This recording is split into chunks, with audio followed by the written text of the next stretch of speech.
이 세상의 마지막이 가까워질 때 과연 어떤 일이 일어날까요? 그때를 어떻게 준비하는 것이 지혜로운 것일까요? 예수 그리스도의 계시라. 이는 하나님이 그에게 주사 반드시 속히 될 일을 그 종들에게 보이시려고 그 천사를 그 종 요한에게 보내어 지시하신 것이라.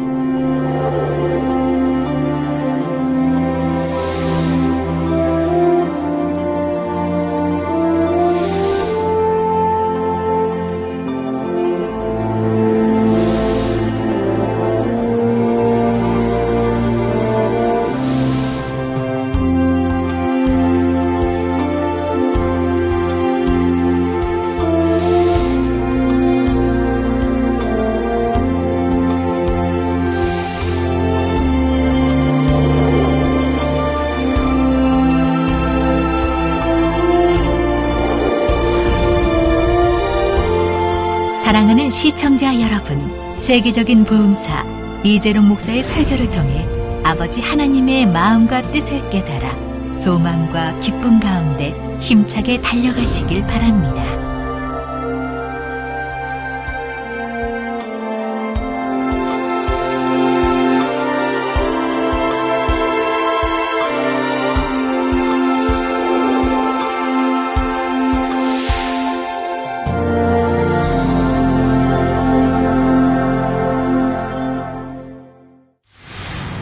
은혜 받으실 말씀은 요한계시록 1장 1절에서 3절 말씀입니다. 예수 그리스도의 계시라. 이는 하나님이 그에게 주사 반드시 속히 될 일을 그 종들에게 보이시려고 그 천사를 그 종 요한에게 보내어 지시하신 것이라. 요한은 하나님의 말씀과 예수 그리스도의 증거 곧 자기의 본 것을 다 증거하였느니라. 이 예언의 말씀을 읽는 자와 듣는 자들과 그 가운데 기록한 것을 지키는 자들이 복이 있나니 때가 가까움이라. 사랑하는 성도 여러분, 시청자 여러분, 사람들 중에는 자신의 미래에 대해 막연한 두려움이나 불안감을 가지고 사는 경우가 많습니다. 당장 내일이라도 자신에게 어떠한 불행이 닥쳐올지를 모르기 때문이지요. 또한 세상 끝날에 대해 염려와 걱정을 하며 살아가는 사람도 있습니다. 언제 어떠한 천재지변이나 재앙으로 지구가 멸망할지도 모르며 세상의 마지막이 가까울수록 사람들은 점점 더 고통 가운데 살아갈 것이라 생각하는 것이지요. 물론 인류의 미래에 대해 낙관적으로 생각하는 사람들도 있지만 지금 인류 앞에 다가오고 있는 현실은 결코 낙관적으로만 생각할 수가 없습니다. 날이 갈수록 심해지는 자연의 이상기후, 문명의 발달과 함께 발생한 환경 파괴와 이로 인한 환경의 재앙, 날로 늘어나는 불치, 난치 질병들과 새롭게 등장하는 신종 질병들, 끝을 모르고 추락해가는 인간의 도덕성과 날로 흉포해져 가는 갖가지 범죄들, 민족과 민족, 나라와 나라, 또한 종교와 종교 간에 첨예하게 대립되어 가는 국제 정세, 이러한 상황 가운데 살아가는 오늘날의 사람들은 하루하루를 불안과 염려 속에 지내게 되지요. 그래서 사람들은 늘 미래에 대해 궁금해하며 나름대로 미래를 대비하기 위한 노력들을 합니다. 하지만 세상의 그 어떤 것으로도 미래에 대해 확실하게 알 수 있는 방법은 없으며 사람의 방법으로 미래를 대비한다 해서 그것이 완벽한 것이 될 수는 없지요. 인간의 생사복을 주관하시는 하나님께서 지금 당장이라도 그 영혼을 불러가신다면 그때는 사람이 육적으로 준비해 놓은 것들은 아무 소용이 없다는 사실입니다. 그렇다면 이 세상의 마지막이 가까워질 때 과연 어떠한 일들이 일어나겠으며 그 때를 어떻게 준비하는 것이 지혜로운 것일까요? 바로 오늘부터 강해 설교가 시작되는 요한계시록에 그 해답이 담겨 있습니다. 예, 화면 보시겠습니다.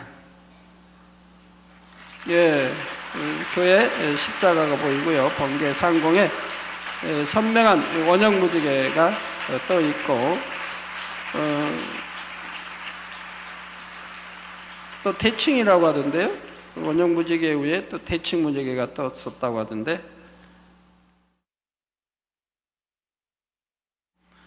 지교회마다 또 다 뜬 걸로 압니다.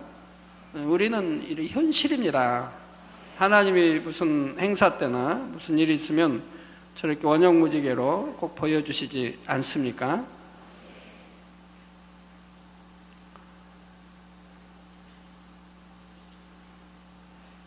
예.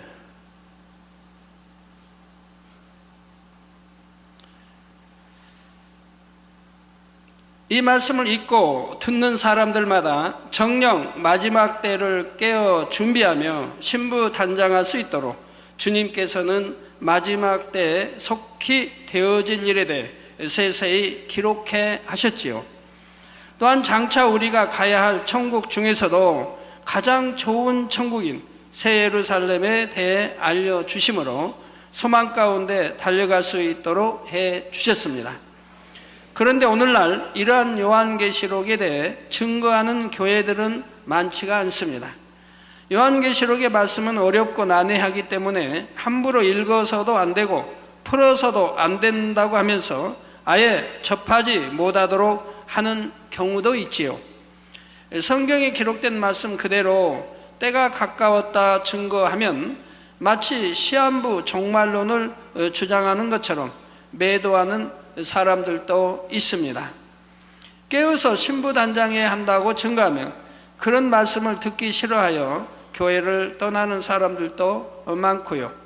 그러니 자연히 계시록의 말씀을 멀리하게 되고 더욱이 마지막 때에 대한 말씀은 점점 묻혀져 가고 있다는 사실입니다. 이걸 원하는 게 누구이겠습니까? 원수마귀이죠. 그래서 마지막 때를 준비하지 못하도록 하는 것이 바로 원수마귀가 하는 것이지요. 하나님은 깨어있기를 원하시고 항상 또 마지막 때를 잘 깨달아 살필 수 있도록 우리 주님께서도 마태복음 24장이나 성경 곳곳에 기록하고 있는 것을 볼 수가 있습니다. 그런데 출애굽기 12장 9절에서 10절에 보면 어린 양을 먹는 비유를 통해 우리가 하나님의 말씀을 어떻게 양식 삼아야 하는지가 잘 나와 있지요. 난로나 물에 삶아서나 먹지 말고 그 머리와 정강이와 내장을 다 불에 구워 먹고 아침까지 남겨두지 말며 아침까지 남은 것은 곧 소화하라 했습니다. 머리와 정강이와 내장을 다 먹으라는 것은 하나님의 말씀이 기록된 성경 66권의 말씀을 하나도 빠짐없이 통째로 양식 삼아야 한다는 뜻이라 했지요. 자기가 듣기에 좋고 편한 말씀만 골라서 읽거나 믿는 것이 아니라 창세기부터 요한계시록까지 어느 것 하나도 빼지 말고 다 먹어야 하는 것입니다. 또한 아침까지 남겨두지 말며 남은 것은 곧 소화하라 하셨는데 이는 아침 곧 주님께서 재림하시기 전에 열심히 하나님의 말씀을 양식 삼아서 주님을 맞이하기 위한 신부단장을 해야 한다는 뜻이죠.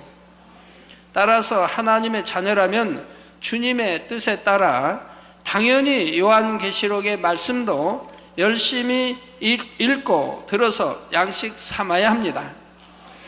그런데 이렇게 하나님의 말씀을 온전히 양식 삼기 원한다 해도 그것을 육으로 풀어서는 안 된다는 사실입니다. 베드로후서 1장 20절에서 21절에 먼저 알 것은 경의 모든 예언, 즉 성경의 모든 예언은 사사로이 풀 것이 아니니 예언은 언제든지 사람의 뜻으로 낸 것이 아니요 오직 성령의 감동하심을 입은 사람들이 하나님께 받아 말한 것임이니라 했습니다. 즉 하나님이 주신 것을 성령의 감동함을 입은 사람들이 받아서 기록해 했다 이 말입니다. 그러면은 또 어떻게 풀어야 할까요? 성령의 감동함을 받아야 또 풀리지 않겠습니까? 그러므로 어린 양을 먹을 때 불에 구워 먹으라 하신 대로 하나님의 말씀 역시 성령의 불에 구워 먹어야 합니다. 즉 하나님의 말씀은 성령의 감동함으로 쓰여진 것이기 때문에 말씀을 읽고 들을 때에도 성령의 감동함과 충만함 가운데 대해야 하는 것이지요. 그래서 저도 하나님의 말씀을 성령의 감동함 가운데 풀기 위해 무수한 기도와 금식을 쌓아왔습니다. 요한계시록 강해의 말씀도 바로 그러한 기도와 금식의 응답으로 하나님께서 풀어주신 말씀들이지요. 요한계시록은 이미 지난 86년도에 한 차례 풀어서 강해 설교를 한 적이 있습니다. 그런데 내용이 워낙 깊고 중요하기 때문에 하나님께서는 3차례에 걸쳐서 이 말씀을 풀어 설교하도록 하셨지요. 그래야 완벽해진다 했습니다. 그러나 이제는 2번을 더 풀어서 설교를 할 시간이 없기 때문에 이번에 2번째 강해 설교를 할 때 기도로 잘 준비하면서 3차례 풀어받는 것과 같이 깊이 있게 설명해 나가도록 할 것입니다. 또한 구약의 예언서들과도 연결해서 종합적으로 설명해 나가므로 듣는 성도님들이 마지막에 되어질 일들에 대해 밝히 이해할 수 있도록 해 나가려고 합니다. 하지만 이처럼 귀한 말씀이 풀어져 나간다 해도 정말 중요한 것은 듣는 여러분의 마음과 태도입니다. 먼저는 여러분이 얼마나 복된 조건 가운데 신앙생활에 나가는지를 깨달아야 하지요. 아무리 귀한 것을 주어도 받는 사람이 그 가치를 깨닫지 못한다면 얼마나 안타까운 일이겠습니까? 따라서 여러분이 한 말씀 한 말씀을 귀하게 여기며 그 가치를 깨달아 감사할 때 하나님께서 이 말씀을 풀어주시는 것이 진정 의미 있고 값진 일이 될 수가 있지요. 또한 요한계시록의 말씀이 풀어지는 것을 보면서 여러분은 마지막이 심히 가까웠음을 깨달아야 합니다. 여러분은 그동안 하나님께서 본 재단을 어떻게 인도해 오셨는지 친히 보아왔지요. 개척부터 지금까지 성도님들의 영적 성장과 교회적인 영의 흐름에 맞추어 하나님께서는 그때그때 필요한 말씀들로 역사해 주셨습니다. 그러므로 하나님께서 지금 이 시점에 요한계시록의 말씀을 풀어주신다는 사실에도 분명한 영적인 의미가 있지요.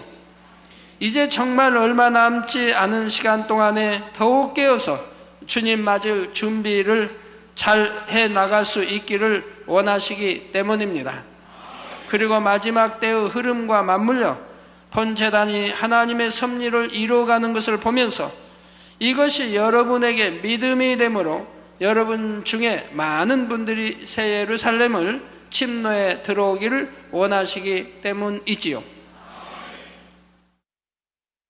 자, 이런 아버지 하나님의 마음과 뜻을 깨달아 오늘부터 증거하게 되는 요한계시록 강해를 통해 많은 분들이 영의 흐름에 동참하여 소망과 기쁨 가운데 힘차게 나아가기를 주님의 이름으로 축원합니다. 사랑하는 성도 여러분, 요한계시록의 저자는 계시록 1장 1절과 9절에 그 이름이 명시되어 있는 대로 요한으로 전해지고 있습니다. 그리고 이 요한은 바로 예수님의 12 제자 중에 하나였던 사도 요한을 가리키지요. 사도 요한은 요한계시록 이외에도 요한복음과 요한 1, 2, 3서를 기록한 것으로 전해지고 있습니다. 요한은 자신이 기록한 요한복음 곳곳에 스스로를 가리켜 예수님의 사랑하시는 제자라고 표현하고 있는 것을 볼 수가 있죠. 그래서 나이도 막내고 12 제자 중에 가장 어리고, 그리고 주님 이렇게 품에 안겨 있는, 이렇게 비스듬히 안겨 있는 그런 장면도 나오죠. 주님께서는 이러한 사랑하시던 제자 중에 하나였던 사도 요한을 통해 너무나 깊고 중요한 내용이 담긴 요한계시록을 기록해 하셨다는 사실입니다. 하지만 단지 주님께서 사랑하는 제자라 하여 그것만으로 무조건 그에게 깊은 계시의 말씀을 허락하실 수 있는 것은 아니지요. 사도 요한이 주님과 교통하며 그처럼 깊은 계시의 말씀을 받기 위해서는 그만한 자격을 충분히 갖추어야 했습니다. 그 자격이란 곧 악은 모양이라도 없이 성결되고 주님의 마음을 닮은 마음이지요. 이러한 상태에서 불같은 기도를 올릴 때 영계의 문을 뚫고 깊은 영적인 교통함 가운데 비밀한 계시의 말씀까지라도 끌어내릴 수가 있는 것입니다. 그런데 사도 요한은 그러한 자격을 갖춘 사람이었지요. 사도 요한은 AD 95년 로마의 도미티아누스 황제 시대에 있었던 기독교에 대한 대박해 때 체포되어 끓는 기름값을 던짐을 받게 됩니다. 그러나 이처럼 끓는 기름가마에 던져졌음에도 사도 요한은 죽지를 않았지요. 이에 요한을 죽이려 하던 사람들은 대신 그를 반모라는 섬에 유배시킵니다. 사도 요한은 바로 이곳 반모섬에서 요한계시록을 기록해 된 것이고요. 그런데 기독교인들 중에도 사도 요한이 이처럼 끓는 기름가마에 던짐을 받고도 살아난 이 사건을 하나의 지어낸 이야기 정도로 생각해 버리는 경우가 있습니다. 사람이 끓는 기름가마에서 아무 해도 받지 않고 살아난다는 것이 믿어지지 않기 때문이지요. 또한 이런 사건은 구약 다니엘서에도 나오지요. 다니엘 세 친구가 뜨거운 이 풀무불 7배나 뜨겁게 한 풀물에 던짐을 받았어도 머리카락 하나 옷 하나 그을리지 않았던 것을 볼 수가 있지 않습니까? 그런데 이에 대해 제가 주님께 기도했을 때 주님께서는 그 사건이 실제 있었던 사실임을 말씀해 주셨습니다. 구약 다니엘서에도 보면 다니엘의 세 친구들은 평소보다 7배나 더 뜨겁게 달구어진 풀무불에 던져졌음에도 아무 해를 입지 않고 살아난 기록이 있지요. 다니엘서 3장 27절에 보면 방백과 수령과 도백과 왕의 모사들이 모여 이 사람들을 본즉 불이 능히 그 몸을 해하지 못하였고 머리털도 그을리지 아니하였고 고깃빛도 변하지 아니하였고 불탄 냄새도 없었더라 말씀하고 있습니다. 어제나 오늘이나 영원토록 동일하신 주님께서는 다니엘의 세 친구에게만이 아니라 사도 요한에게도 그러한 역사를 베풀어 주신 것이며 오늘날도 얼마든지 그러한 역사를 베푸실 수가 있지요. 다만 그처럼 죽음이 피해갈 만한 자격을 갖춘 사람, 그러한 역사를 끌어내릴 만한 큰 믿음을 가진 사람이 거의 없다는 사실입니다. 그런데 사도 요한은 요한일서 5장 18절에 하나님께로서 난 자마다 범죄치 아니하는 줄을 우리가 아노라. 하나님께로서 나신 자가 저를 지키심에 악한 자가 저를 만지지도 못하느니라는 말씀처럼 하나님으로부터 지킴받을 수 있는 온전한 자격을 갖춘 사람이었지요. 여러분도 다 마찬가지입니다. 저 하나님께로서 난 자마다 범죄치 아니한 줄을 우리가 안다. 즉 66권 말씀 계명 그대로 산다 이 말입니다. 하지 말라 한 것은 하지 않는다 이 말입니다. 시기하지 말라, 질투하지 말라, 미워하지 마라, 수군거리지 마라, 얼마나 하지 말라는 게 많아요. 이런 건 안 한다 이 말입니다. 또 버리라는 것은 버린다 이 말입니다. 악은 모양이라도 버리라. 버린다 이 말입니다. 모양이라도 버린다 이 말입니다. 또 지키라. 계명을 지키라, 십계명을 지키라, 안식일을 지키라. 지키라는 건 또 지킨다 이 말입니다. 또 하라, 성경에 하라. 기도하라, 사랑하라, 전도하라. 하라는 것도 한다 이 말입니다. 이렇게 여러분들이 바로 하나님께 난 자라면 범죄치 아니한 줄 우리가 안다 이 말입니다. 이렇게 되어지기 위해서 여러분도 열심히 신앙생활에 나가고 있지 않습니까? 하나님께로서 나신 자가 저를 지키심에 바로 이런 사람들, 이렇게 범죄치 않은 사람들은 하나님께로서 나신 자가 저를 지키심에 악한 자가 저를 만지지도 못하느니라. 예. 그래서 죽을 수밖에 없는 상황에서도 능히 건진받을 수가 있었던 것이며, 주님께서는 이처럼 하나님 앞에 합당한 사도 요한을 통해 이 마지막 때에 되어질 비밀한 일들에 대해 계시하여 주심으로 그것들을 기록해 하신 것입니다. 우리 편집국장 빈금성 권사님 잠깐 저하고 대화하는데 그런 말씀합니다. 당회장님이 피 흘려 이렇게 돌아가실 때 맥이 이제 떨어지니까 뛰질 않으니까 제가 이렇게 죽어가는 거 보면서도 절대로 당회장님은 안 죽어. 반드시 살아나실 거야. 왜? 하나님이 섭리하신 뜻들이 있는데 이거 이루지도 못했는데 절대로 하나님이 데려가실 리가 없다. 다시 사신다. 이렇게 믿었다고 하지요.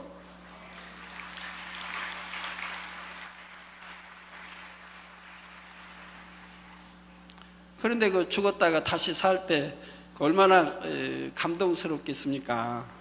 역시 또 살아나니까 도저히 살 수 없는 피를 다 쏟아버렸고, 코로 입으로 계속 쏟아서 다 쏟았고, 백지장처럼 하얘졌고, 맥도 뛰지 않고, 심장도 뛰지 않고 멎었는데, 그런데 또 다시 살아난다고 하는 거 어떻게 상상이나 하겠습니까? 그러나 우리 성도님들 믿음이 좋으니까 절대로 안 돌아가신다. 돌아가셔도 다시 살아난다고 믿었단 말을 제가 많이 듣습니다. 그 믿음대로 또 살아나지 않았습니까?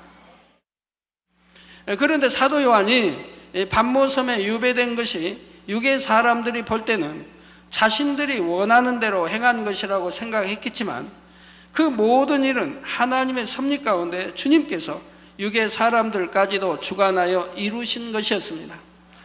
사도 요한으로 하여금 세상과 완전히 단절된 곳에서 오직 기도에만 전념하게 하심으로 영의 세계와 밝히 교통하며 주님의 계시를 받아내릴 수 있도록 모든 환경을 주관해 가셨다는 말이지요.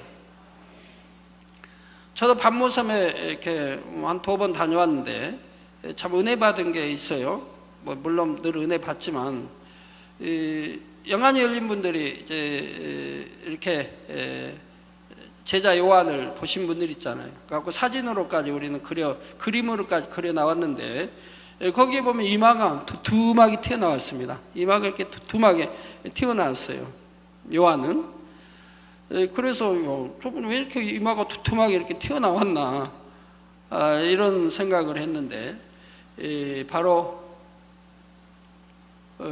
이제 반모섬에 가서 보니까 거기서는 완전히 이해가 됐습니다. 반모섬 그 굴 안에 본데 바로 요한이 서서 기도를 하는데, 그 벽이 다 바위지 않습니까? 바위인데 이렇게 손 잡은까지 이제 하도 오랫동안 기도고 많은 오랜 세월을 해서 파여 있어요, 손 양쪽 잡은. 그러면서 거기 이 바위에다가 계속 불어 찔 일은 없는데, 기도하다 보면 졸리도 않습니까? 졸릴 때도 있지 않겠습니까? 그 얼마나 기도를 열심히 그렇게 서서 했다는 걸 알 수가 있죠. 그래서 그렇게 기도하다 보면 바위에 이렇게 이마를 찍기도 하고 하니까 결국은 이마가 그렇게 굳어버렸죠. 두툼하게 굳어 나왔죠. 그래서 전에 하나님이 그렇게 보여주시더니 바로 거기 가서 보니까 직접 그렇게 서서 기도한 바로 이마가 닮은 그 자리에 이렇게 거기도 패여 있어요. 이렇게 약간. 그래서 그렇게 기도했구나 하는 것을 알 수가 있었습니다. 주님의 계시를 받아 내릴 수 있도록 모든 환경을 주관해 가셨다는 말이죠. 이처럼 하나님의 일을 이룸에 있어서 육의 사람들이 볼 때는 자신들이 원하는 대로 한 것이라고 생각되는 일도 사실은 하나님께서 육의 사람들의 마음까지 주관하심으로 결국은 그들도 하나의 도구로서 쓰임받도록 합력하여 선을 이루어 가신다는 사실입니다. 성도 여러분, 이제 1절부터 살펴보면 먼저 예수 그리스도의 계시라 말씀하고 있습니다. 이는 이 계시가 누구로부터 말미암았고 어떻게 이러한 계시의 말씀이 가능할 수 있는지에 대해 설명해주고 있는 말씀이지요. 그렇다면 계시란 무엇일까요? 계시란 사람으로서는 알 수 없는 하나님의 진리를 하나님의 신이 영감으로 알려주고 깨닫게 하는 것을 말합니다. 다시 말씀드립니다. 계시란 사람으로서는 알 수 없는 하나님의 진리를 하나님의 신이 영감으로 알려주고 깨닫게 하는 것을 말합니다.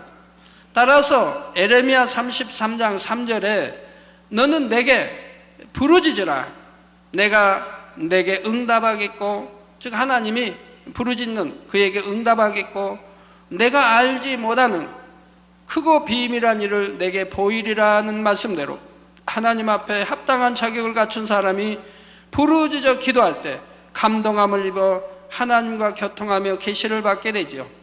나도 부르짖어 기도하는데 계시가 안 오던데요? 우리 성도라면 뭐 대부분 다 부르짖어 기도하죠. 한 번 며칠 몇 달 부르짖어 기도했다고 막 계시가 오는 것은 아니죠.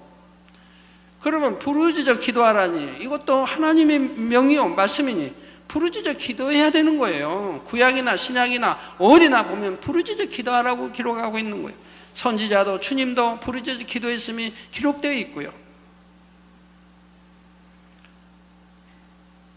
그렇게 기도하면서 이제 말씀을 묵상하고 마음의 양식 삼아 그 말씀대로 지키고 행하고 지켜 행해야 된다 이면. 그래서 성결로 악은 모양이라도 버리고 비진리 버리고 육신의 생각 다 버리고 주님 마음 닮은 잃어버린 아버지 형상을 닮아가는 이것이 곧 신앙생활이요. 이렇게 되어질 때 그래서 영으로 들어가고 온영으로 들어가고 그러면서 부르짖어 기도하는 사람들은 반드시 하나님께서 내가 알지 못하는 크고 비밀한 일을 내게 보이리라 약속 그대로 보여주시고 알려주신다 이 말입니다.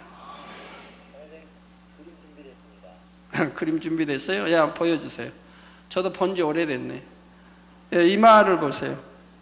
이마가 두툼하게 이게 붉어져 나왔죠. 우리 미술 잘 그리는 분이 보고 직접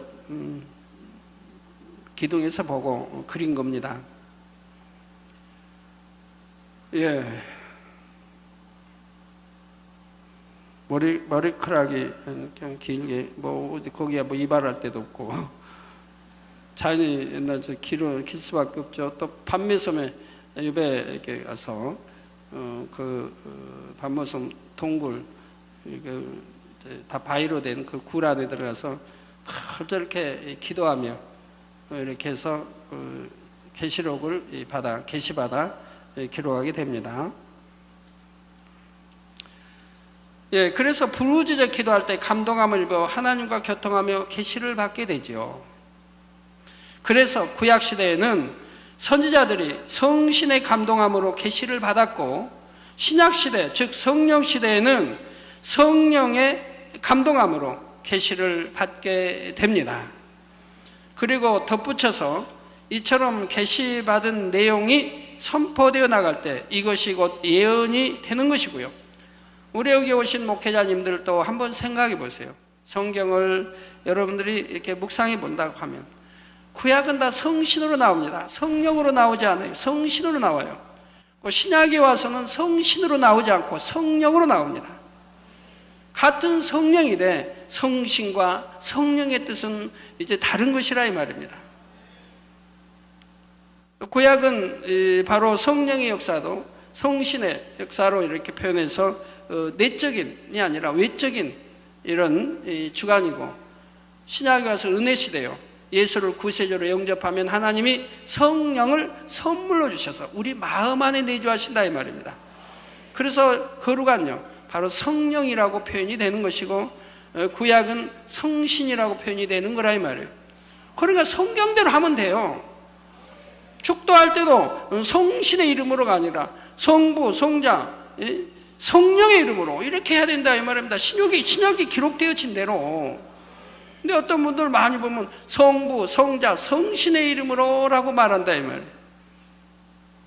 우리가 구약 사람이 아니지 않습니까? 성경대로 하면 참 좋은데.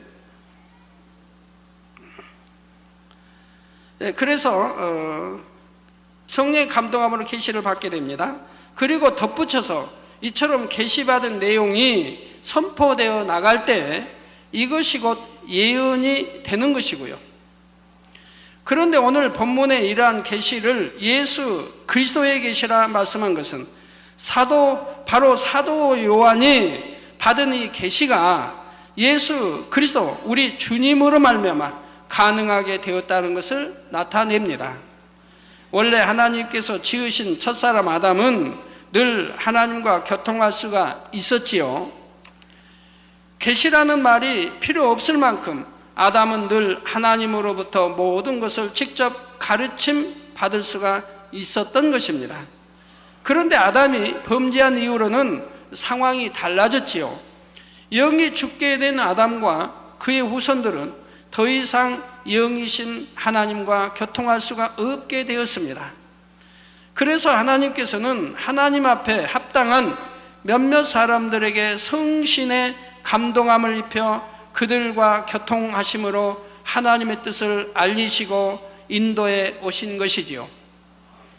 그런데 예수님께서 이 땅에 오셔서 우리의 죄를 대신 지시고 화목제물이 되어 주심으로 말미암아 다시 상황이 달라졌습니다. 하나님과의 사이에 막힌 죄의 담이 헐어지고 성령을 받음으로 죽었던 영이 살아나게 되어 영이신 하나님과 다시 연결이 되어졌지요. 예수 그리스도로 말미암아 하나님과 교통할 수 있는 길이 다시 열리게 되었습니다. 창세기도 보면 영원히 이렇게 사람과 함께하지 않는다고 말씀이 나오죠. 하나님이 영원히 사람과 함께하지 않는다. 근데 그 이유가 다음에 나오죠. 즉 그들이 육체의 사람이 됩니다. 육체의 사람이 되었으므로 함께하지 않는다. 영원히 함께하지 않겠다고 했다 이 말입니다. 근데 신약에 와서는 예수를 구세주로 영접한 사람에게 함께하지 않습니까? 이제는 육체의 사람이 아니라 성령을 받아 성령으로 거룩해진 하나님의 자녀가 되었다 이 말입니다. 하나님의 아들, 딸이 되었다 이 말이에요. 이제 육체의 사람이 아니라 성령의 사람, 하나님의 거룩하신 하나님의 이제 구원받은 천국 백성이 아들, 딸이 되었기 때문에 이제는 육체의 사람이라 하지 않는다 이 말입니다. 그러므로 성령이 우리 안에 죄를 이렇게 예수를 구세주 영접함으로 성령을 선물로 주시고 성령이 내 안에 내주하심으로 내 안의 마음을 성경은 뭐라고 표현하나요? 고린도전서에 거룩한 성전이라고 말하지 않습니까? 거룩한 성전. 그러므로 성령 받은 하나님의 자녀라면 당연히 하나님과 교통할 수 있는 것이며 하나님의 뜻에 합당한 사람에게는 얼마든지 계시가 임할 수도 있는 것이죠. 근데 오늘날 계시만 받는다 해도 이단으로 몰아붙이니 이 얼마나 안타까운 일입니까? 계시는 구약으로 끝났다. 그럼 신약에 와서는 계시라는 단어가 안 나옵니까? 계시받기 힘쓰라고 나오고, 사도 요한도 또는 사도 바울도 곳곳에 계시가 나오지 않습니까? 계시도 있으며 라고 나오고요. 그런데 오늘날은 계시 받았다면 그저 이단으로 몰아붙인다 이 말이에요. 물론 받지도 못하면서 거짓말하는 사람들이 있겠는데 그런 사람들은 하나님을 두려워하지 않으니 결국은 멸망길로 가는 것이고 그 계시가 참일 수가 없는 것이고요. 참 계시라면 반드시 계시는 맞아야 되는 것이라 이 말입니다. 그것이 예언으로 선포되었을 때 그 예언이 그대로 맞아 들어가야 되는 것이라 이 말입니다. 고린도전서 14장 26절에 보면 그런즉 형제들아 어찌할꼬 너희가 모일 때 각각 찬송시도 있으며 가르치는 말씀도 있으며, 여러분 찬송도 하고 또 가르치는 이 말씀도 선포되고, 가르치는 말씀도 있으며 계시도 있으며 방언도 있으며 통역감도 있나니 모든 것을 덕을 세우기 위하여 하라 하셨습니다. 모든 것을 덕을 세우기 위해서 하라 이 말입니다. 덕을 세우기 위해서. 하나님이 하지 말라고 하지 않았다면 하라고 했다 이 말입니다. 너희가 모일 때 각각 찬송시도 있으며 가르치는 말씀도 있으며 계시도 있으며 방언도 있으며 통역감도 있나니 모든 것을 덕을 세우기 위하여 하라고 말씀했지요. 그런데 어찌하여 계시를 받는다면 이단으로 몰고 있어야 한다 이 말입니다. 물론 방언은 있지만 방언 통역은 오늘날 힘들죠. 참으로 방언 통역한 사람들은 찾아보기 어려워요. 왜? 방언 통역은 아무나 하는 게 아니에요. 하나님의 섭리와 뜻 가운데 있는 사람들, 바로 성결돼야 하고 악은 모양도 없이 성결돼야 하고 그만큼 기도해야 되고, 그래서 모든 것을 덕을 세우기 위하여 하라. 분명히 주의 이름으로 모인 곳에 계시도 있는 것을 말씀하고 있지요. 하나님 말씀을 절대로 부인해서는 안 됩니다. 따라서 성령 시대인 오늘날 계시는 성령의 감동함 가운데 임하는 것이지만, 이러한 계시가 가능할 수 있는 것은 바로 예수 그리스도로 말미암은 것이기 때문에 사도 요한은 가장 첫머리에처럼 예수 그리스도의 계시라 명시하고 있는 것입니다. 그러나 이 모든 것은 오직 하나님으로부터 온 것이기에 이어지는 본문에 이는 하나님이 그에게, 즉 주님에게 주셨다 말씀하고 있지요.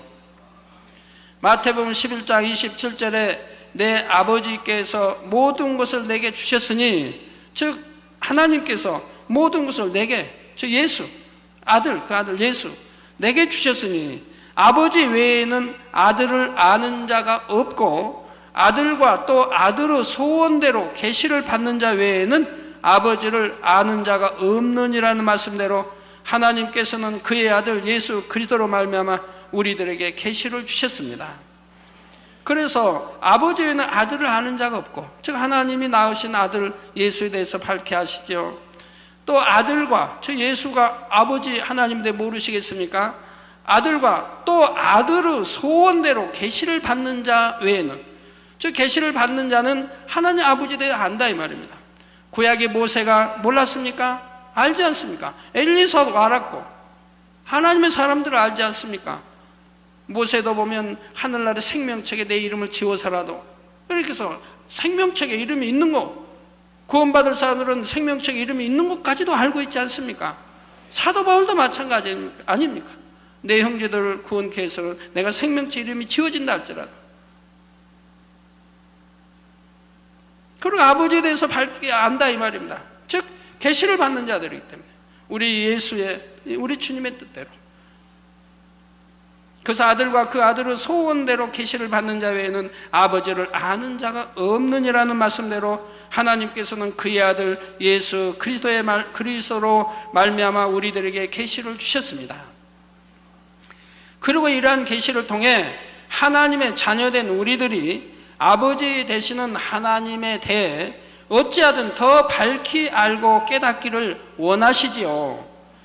자녀라면서도 아버지에 대해 잘 모르거나 또는 막연히 알기를 원치 않으시며 아버지에 대해 밝히 알고 깨닫는 참 자녀가 되기를 원하신다는 사실입니다.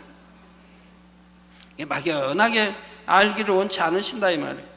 아버지에 대해 밝히 알고 깨닫는 참 자녀가 되기를 원하신다 이 말입니다.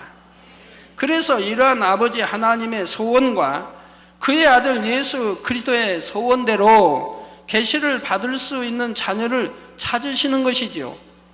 그리고 그렇게 계시를 줄 수 있는 합당한 사람을 찾게 되면 그를 통해 하나님의 뜻을 전하게 됩니다. 오늘 본문에도 반드시 속히 될 일을 그 종들에게 보이시려고 했는데 하나님께서는 인간 경작의 섭리 가운데 되어질 일들을 그때마다 합당한 사람들을 통해 미리 알려주시고 행해 오셨다는 사실입니다.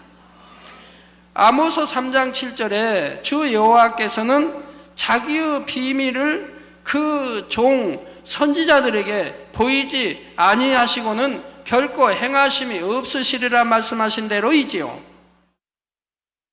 그래서 사도 요한을 통해 그때의 일들에 대해 밝히 계시해 주신 것이며, 이를 위해 하나님께서는 한 천사를 보내셨지요.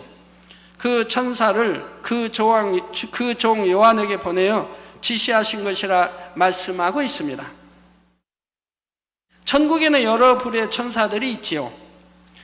군대와 같은 역할을 하는 천사도 있고, 수종을 드는 천사도 있고, 찬양과 음악을 담당하는 천사도 있으며, 행정적인 일을 보는 천사도 있습니다.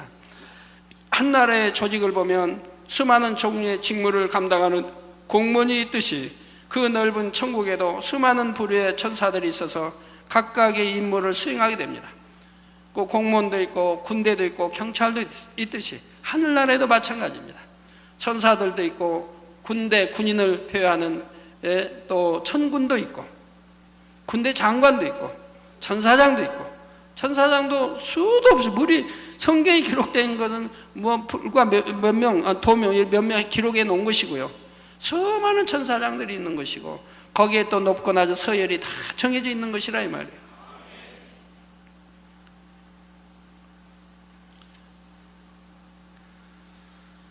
또한 천사의 세계에도 질서와 서열이 있어서 일반 천사가 있는가 하면 그들을 위해서 관리하며 책임을 맡은 천사도 있고, 나라의 조직으로 말하자면 장관의 역할을 하는 가장 머리된 천사장도 있습니다.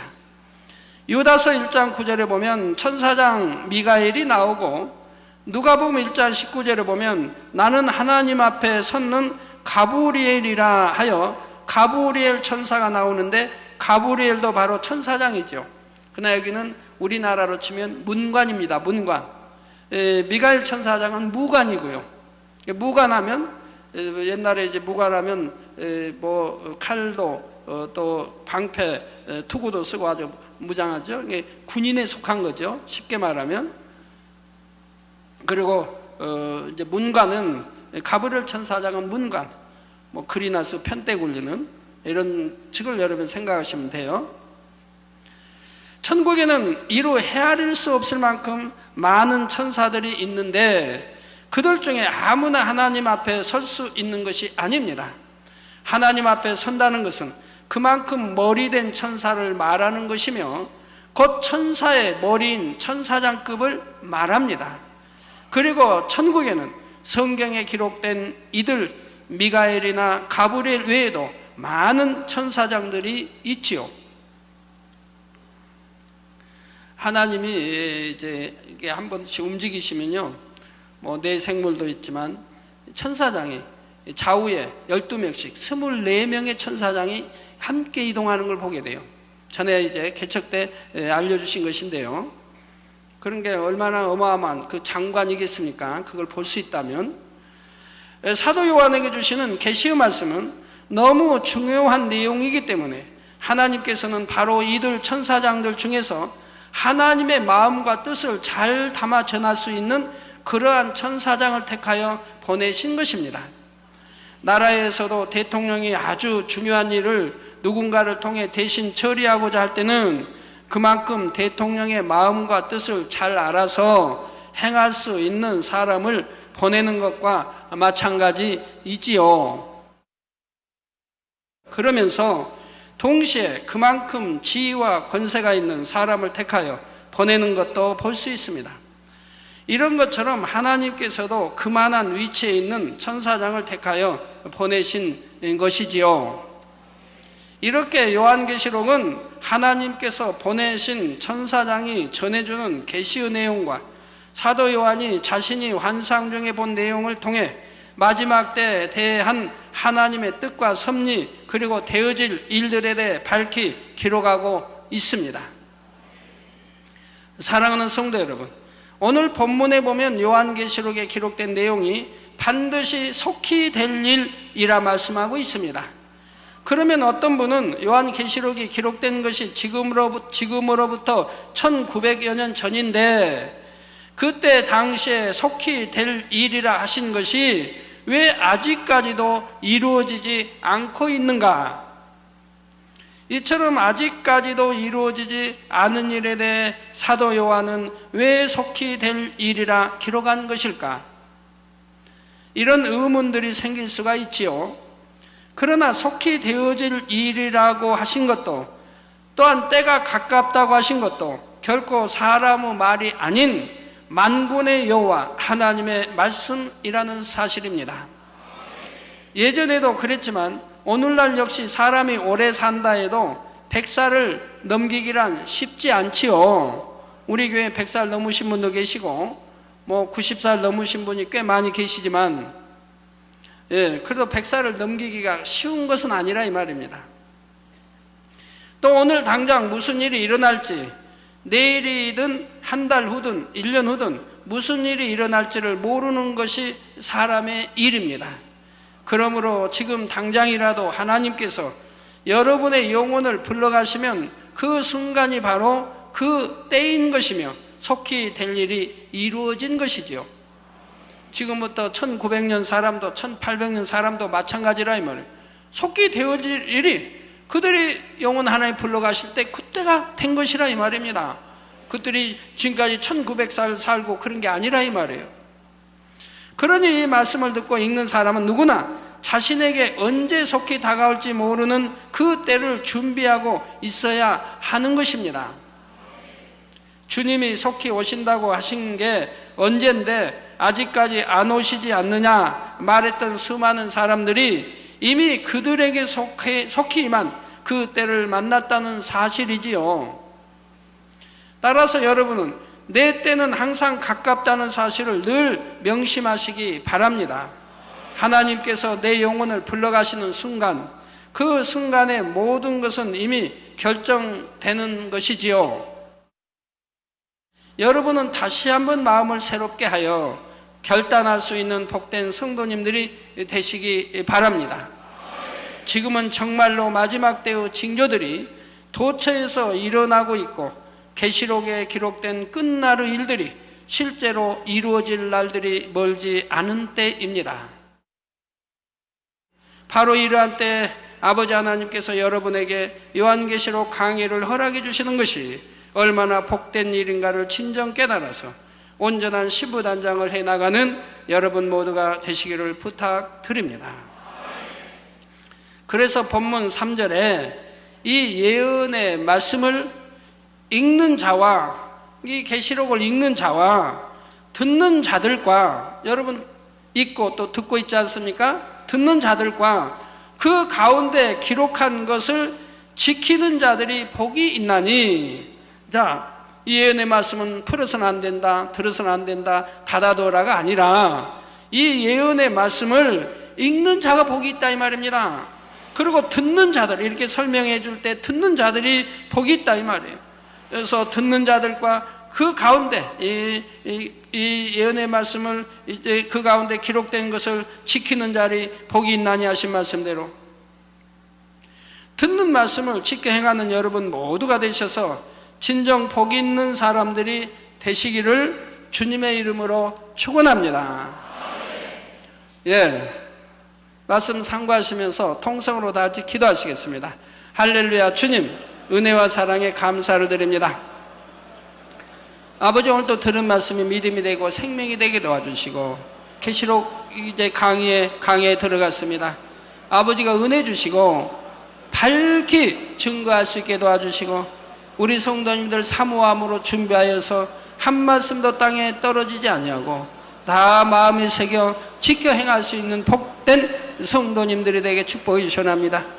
이 계시 말씀을 아버지 보는 자들, 아버지여 듣는 자들, 또 지켜 행하는 자들이 복이 있다고 말씀했는데 아버지 우리 성도님 열심히 있고 아버지 또 보아 있고 그리고 또 말씀을 듣고 또 지켜 행할 수 있는 복된 성도님들이 되게 축복해 주옵소서. 주여 감사합니다. 우리 주 예수 그리스도의 이름으로 기도하옵나이다. 아멘.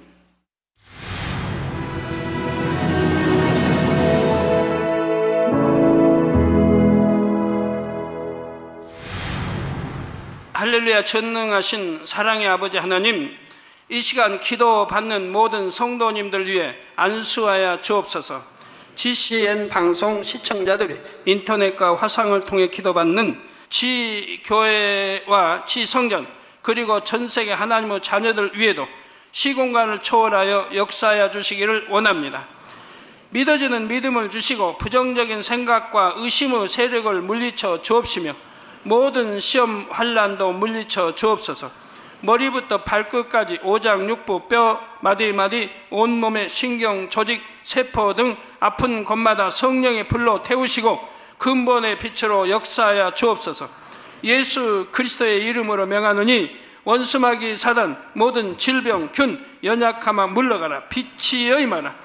모든 불치 난치병도 성령의 불로 태워 깨끗하게 역사하여 주옵소서. 말라리아를 비롯한 모든 풍토병도 물리쳐 주옵소서. 깨끗함을 입을지어다. 감기, 기침, 열, 몸살, 독감 등 각종 유행성 질병도 다 물러가라. 어떠한 유행성 질병 균도 틈타지 않게 지켜 주옵소서. 위암, 폐암, 간암, 유방암, 자궁암, 대장암, 피부암 등 각종 암과 에이즈, 백혈병, 뇌졸중, 고혈압, 저혈압, 심장병, 폐병, 위장병, 당뇨, 부인병, 피부병, 갑상선, 질환과 모든 염증도 깨끗게 하여 주옵소서. 소아마비, 중풍, 관절염, 디스크도 온전케 하여 주옵소서. 요통, 두통, 신경통을 비롯한 모든 통증은 사라질지어다. 간질, 자폐증, 우울증, 조울증, 노이로제 등 모든 정신질환도 물러가라. 모든 마비된 것도 풀어지고 일어나 걷고 뛸지어다. 눈도 잘 보이게 하옵시고 귀도 잘 들리게 하여 주옵소서. 소경은 눈을 뜨고 기머거리는 들으며 벙어리는 말할지어다. 각종 사고, 후유증도 깨끗게 하시고 부러진 뼈도 붙여 주옵소서. 화상 입은 것도 온전케 하옵소서. 화기야 물러가라. 열도 물러가라. 아버지 흉터도 나지 않게 역사해 주시기를 원합니다. 마약을 비롯하여 각종 약물과 독극물 중독도 깨끗함을 입을지어다. 죽은 신경과 세포가 살아나며 죽은 자도 살아나게 하여 주옵소서.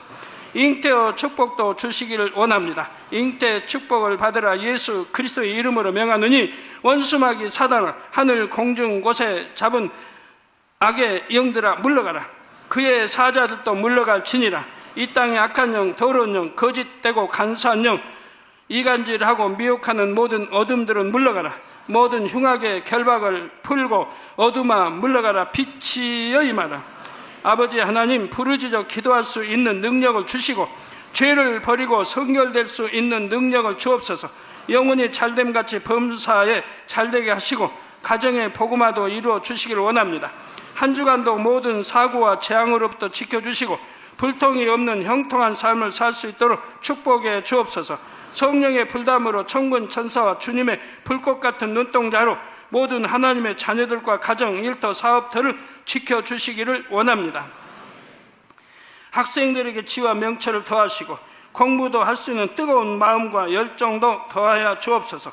마음과 생각을 세상에 빼앗기지 않도록 지키시고 하나님을 뜨겁게 사랑하는 학생들로 축복하여 주옵소서. 하나님의 자녀들이 먹으나 마시나 입으나 무엇을 하든지 하나님 앞에 영광 돌리는 삶이 되게 축복하여 주시기를 원합니다. 나는 하나님을 만났노라, 체험했노라, 응답 받았노라, 축복 받았노라, 간증하는 입술이 되게 역사하여 주옵소서. 아버지 하나님 감사합니다. 홀로 영광 받으옵소서. 우리 주 예수 그리스도의 이름으로 기도하옵나이다. 아멘.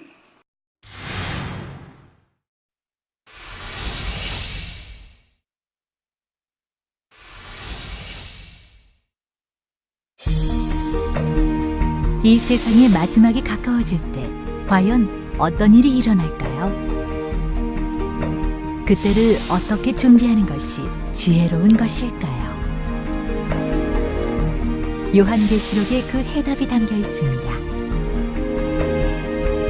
마지막 때를 깨어 준비하며 신부단장할 수 있도록 마지막 때에 속히 되어질 일에 대해 세세히 기록한 요한계시록. 사랑하는 시청자 여러분, 세계적인 부흥사 이재룡 목사의 설교를 통해 들은 말씀을 지켜 행함으로 진정 복 있는 사람들이 되시길 바랍니다. 오늘 말씀 본문을 통해 여러분을 향한 하나님의 뜻을 묵상해 보시겠습니다.